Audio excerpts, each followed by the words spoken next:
आज की इस वीडियो में हम डिस्कस करेंगे पार्ट 3 ऑफ इकोसिस्टम एमसीक्यूज़। लिहाजा आपने इस वीडियो को स्टार्ट से लेकर एंड तक पूरा देखना है। Question number 41, the term ecosystem was coined by P Maheshwari, Tansley, R Mishra, P Odum. So correct answer is option B. Tansley जो साइंटिस्ट हैं उन्होंने सबसे पहले इकोसिस्टम की टर्म इंट्रोड्यूस करवाई। Question number 42, which biotic component mainly help in recycling of material, producers, consumers, decomposers, all of the above। So correct answer is option C. Decomposers वो biotic component हैं जो materials की recycling में help करते हैं। Question number 43, path of energy flow in an ecosystem is. Energy जो है वो ट्रांसफ़र कैसे होती है, हर्बीवोरस से प्रोड्यूसर, प्रोड्यूसर से कार्निवोरस, कार्निवोरस से डिकम्पोज़र। तो ये पहला ऑप्शन इनकरेक्ट है। ऑप्शन बी में सबसे पहले हर्बीवोरस दिया हुआ है, तो इट्स मीन ये भी क्या है वो इनकरेक्ट है। ऑप्शन सी देखें, सबसे पहले प्रोड्यूसर से, हम जानते हैं कि एनर्जी जो है वो प्रोड्यूसर से ट्रांसफ़र होती है। तो प्रोड्यूसर से कार्निवोर्स, कार्निवोर्स से हर्बीवोर्स और फिर डिकम्पोजर्स। तो इसमें कार्निवोर्स जो है वो पहले आ गए हैं, तो ये ऑप्शन भी इनकरेक्ट है। तो इसका जो करेक्ट आंसर बनेगा वो है ऑप्शन डी कि एनर्जी प्रोड्यूसर से हर्बीवोरस और फिर हर्बीवोरस से कार्निवोरस और फिर डिकम्पोजर्स की तरफ फ्लो करती है in an ecosystem. Question number 44, the number of primary producers in a specified area would be maximum in pond ecosystem, grassland ecosystem, forest ecosystem, desert ecosystem। So correct answer is option A। Pond ecosystem के अंदर producers, primary producers की जो है वो concentration सबसे maximum होगी, क्योंकि pond जो है वो एक नेचुरल इकोसिस्टम है।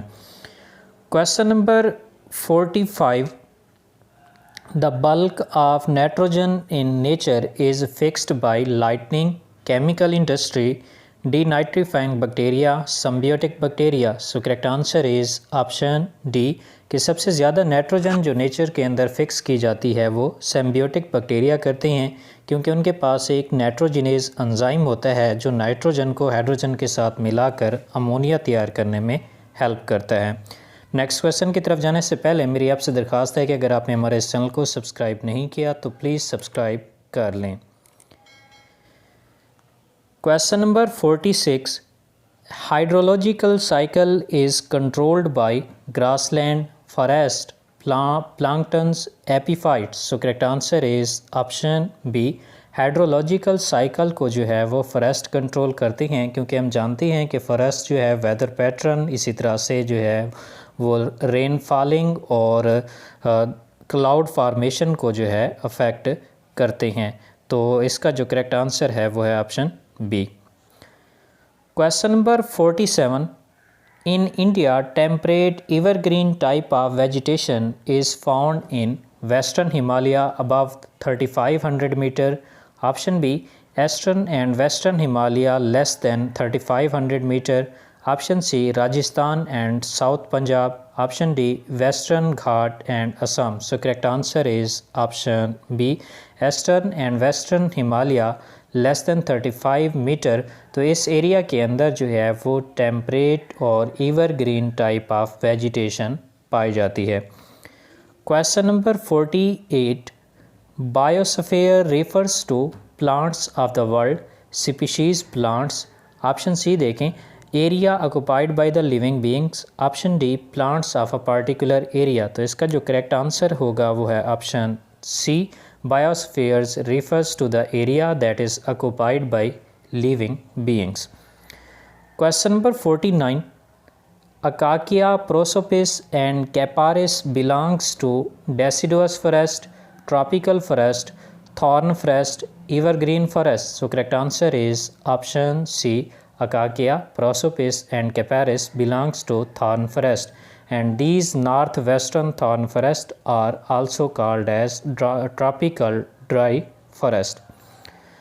Question number 50, total amount of energy trapped by green plants in food is called gross primary production, net primary production, standing crop, standing state. So correct answer is option A कि वो total energy की total amount जो green plants capture करते हैं food के अंदर उसको grass primary production कहते हैं।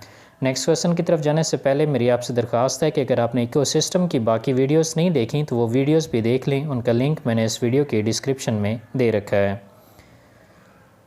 Question number 51, in which biome may a new plant adapt soon? Tropical rain forest, desert, mangrove, sea island. So correct answer is option A, tropical rain forest के अंदर जो है एक न्यू प्लांट ईज़िली जो है वो अडेप्ट कर सकता है। Question number 52, percentage energy transfer to higher trophic level in food chain is 1%, 10%, 90%, 100%। So correct answer is option B, लगभग 10% के करीब जो एनर्जी है वो ट्रांसफ़र होती है from lower to higher trophic level in food chain. Question number 53, what is the reason for the highest biomass in aquatic ecosystem? Due to nanoplankton, blue-green algae and green algae. Option B, seagrass and slime molds. Option C, benthonic and brown algae. So correct answer is option C. Due to abundance of benthonic and brown algae, the biomass is present in highest ratio in aquatic ecosystem.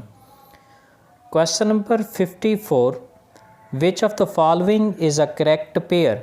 Cuscuta is a parasite. Option D देखें, Dischidia is a insectivorous. Option C, Opuntia is a predator.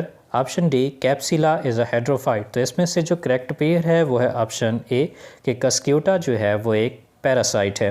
Question number 55, bamboo plant is growing in a tropical rainforest. Then what will be its trophic level? First trophic level, second trophic level, third या fourth trophic level. So correct answer is option A, bamboo plant का जो trophic level होगा वो first होगा क्योंकि bamboo plant एक producers है और जितने भी प्रोड्यूसर्स होते हैं उनका ट्रॉफिक लेवल पहला होता है। तो करेक्ट आंसर जो है वो इसका ऑप्शन ए है।